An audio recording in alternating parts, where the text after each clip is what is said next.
Hello everyone, John Tabor from UDS. As coach and trainer, the number one request I receive from F&I managers is to help them get better at handling objections and concerns raised by their customers.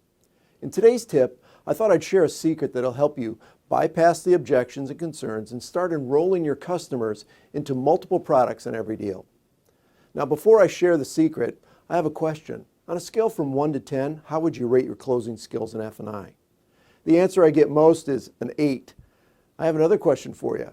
On that same scale, how would you rate your opening skills? The most common response I get to that question is, what do you mean? Well, here's the secret. If you want to be a better closer, be a great opener. A conversational interview is your chance to build rapport, gain credibility and trust, as well as gather the information you need to structure your menu based on the customer's needs.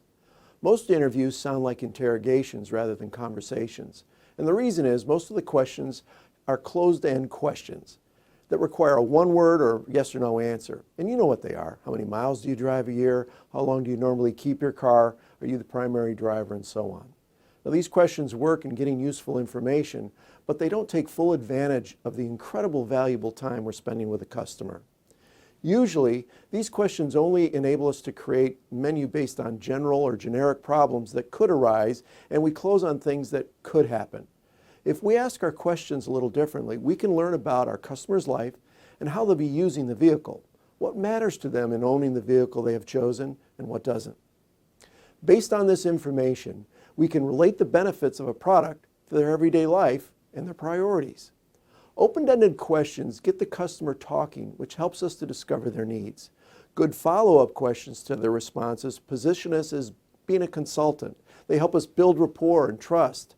And instead of how many miles you drive a year, try, describe for me how you use your vehicle on the week compared to the weekends. I see. So you spend your weekends driving kids to soccer and hockey practice and running errands? Sounds pretty familiar. Did you buy your last vehicle new? Kids can be tough on a new vehicle for sure. How long did it take for your last car not to feel new? It was about 6 months for my family. Do you see your driving habits changing at all over the next few months? So about 18 to 20 per year sound about right? If we can learn to ask effective follow-up questions to our customer responses, we can add even more horsepower when it's time to close. And some of those examples are, tell me more about that. Why do you feel that way? Explain to me how, or what other situations occurred?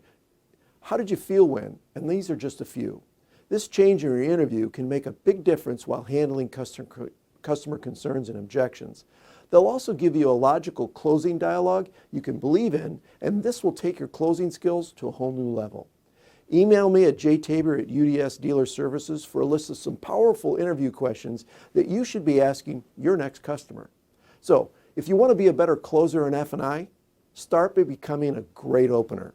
And that's your tip of the week.